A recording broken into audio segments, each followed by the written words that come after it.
मेरा पानी उतरा देखकर मेरे किनारे अपना घर मत बसा लेना।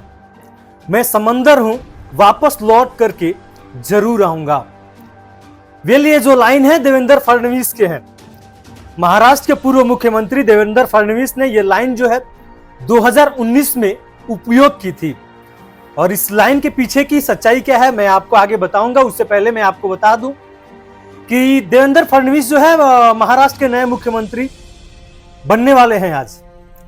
और देवेंद्र फडणवीस विधानसभा चुनाव के नतीजों के बाद से ही तमाम लगभग 10 दिन लग चुके हैं इस निर्णय को लेने के लिए कि भैया सीएम किसको बनाया जाए। एकनाथ शिंदे को, देवेंद्र फडणवीस को, अजीत पवार को, इसको लेकर के तमाम दिल्ली से लेकर के और मुंबई तक को एक कर दिया गया था।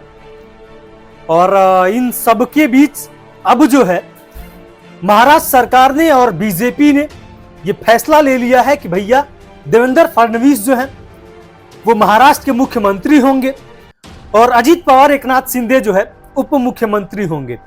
महाराष्ट्र में 288 विधानसभा सीटों पे चुनाव हुआ था 20 नवंबर को। और उसके बाद से मतदान की मतगणना जो हुई थी वो 23 नवंबर को ही हो गई थी। और जिसमें महायुति गठबंधन ने कुल 288 सीटों में से 231 सीटें जो हैं हासिल की थी। और उसके लगातार 10 दिनों के बाद, 11 दिन के बाद यह फैसला किया जाता है कि भैया देवेंद्र फडणवीस को मुख्यमंत्री बनाया जाएगा। तो आज जो है देवेंद्र फडणवीस और उनके दो सहपाठी, एक अजीत पवार और एक जो है एकनाथ शिंदे, ये दो लोग जो है उप मुख्यमंत्री और देवेंद्र फडणवीस जो है मुख्यमंत्री का आज जो है शपथ लेने वाले हैं तीसरी बार।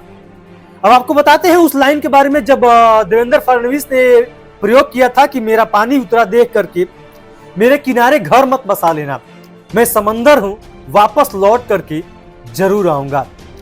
दरअसल देवेंद्र फडणवीस ने यह बात 2019 में चुनाव हार और विपक्ष के आरोपों के बीच उद्धव ठाकरे को चेतावनी देते हुए कही थी। उद्धव ठाकरे ने महाराष्ट्र में 2019 में उन्हें मुख्यमंत्री की कुर्सी से हटा दिया था। उन्होंने कांग्रेस और एनसीपी के साथ मिलकर सरकार बनाई और देवेंद्र फडणवीस को सीएम पद से इस्तीफा देना पड़ा था। साल 2022 में जब महायुति सत्ता में लौटी तो देवेंद्र फडणवीस को उप मुख्यमंत्री बनाया गया। उन्होंने इस पर भी कोई आपत्ति नहीं की, लेकिन वहां कई मौके पर कहते नजर आए कि मैं समंदर हूं, लौट करके जरूर आऊंगा। कल जो है यानी कि बुधवार को बीजेपी विधायक दल की मीटिंग में उनके नाम पर मुहर लगाई गई। उसके पहले दिल्ली और मुंबई को एक किया गया था। तमाम अमित शाह से लेकर के और मुंबई तक मीटिंग हो रही थी और इस फैसले को लेने में 11 दिन का वक्त लग गया कि भैया नतीजों के बाद से भी महाराष्ट्र का मुख्यमंत्री कौन होगा। तो अब जो है महाराष्ट्र के मुख्यमंत्री आज शपथ लेंगे तीसरी बार।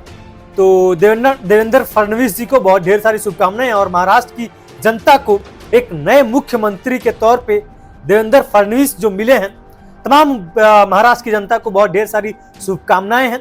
और आई होप कि देवेंद्र फडणवीस भारत की बीजेपी सरकार मिलकर के महाराष्ट्र में बहुत तेज गति से, बहुत ही तीव्र गति से काम करेंगे।